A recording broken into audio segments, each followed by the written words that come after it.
Mäng Tartu Tammeka duubliga oli meie jaoks selle hooaja kõige raskem. Esimese poole esimest 15 minutit me kontrollisime, siis esimese poolest 15 kuni poole lõpuni oli Tammeka kontroll. Teise poole esimest jälle kuskil 20 minutit oli meie kontroll, siis Tammeka kontroll kuskil järgmised 15-20 minutit ja mängu lõpp viimased 5 minutit pluss üleaeg oli nii lahtine mäng, et mõlemal oli 4-5-100% võimalust veel lisaks. Ja mäng algus oli selline, et meil oli 1 minutil juba 5 meetri pealt põhimõtteliselt tühi värav ees, lõime posti ja oli veel seal mingid mõned 1-1 vastu minekud, aga ei suutnud realiseerida ja siis kadus meil mingi aeg distsipliin ja Tammeka mängis terve mängu kõrget pressingut ja nii kui me hakkasime liiga kaua tegutsema palliga enda poole peal, tulid pallikaotused ja nendest Tammeka nõelas väga kiiresti. Ehk põhimõtteliselt Tammeka duubel mängis küllaltki samasugust mängu nagu meie duubel mängib.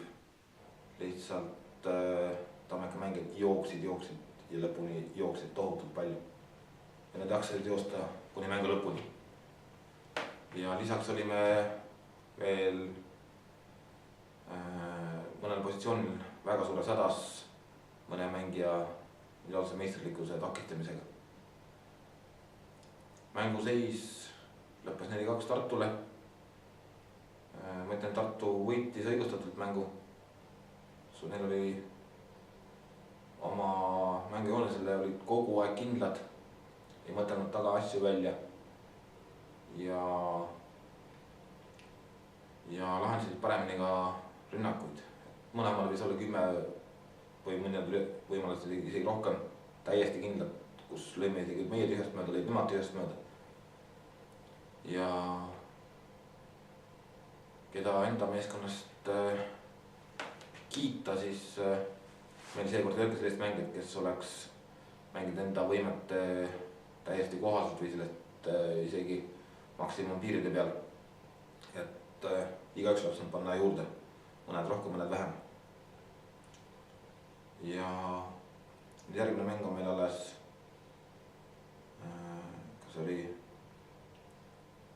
ülejärgmine kolmapäev Raasikuga ja eelmise aasta Raasikuga mängudest ma juba mäletan, et ükski mäng ei olnud selline, kus ei olnud väga-väga agressiivset võitlust keskväljal ja väga vähe võimalus oli mõlema meeskonnal igas mängus põhimõtteliselt väravaid lüüa.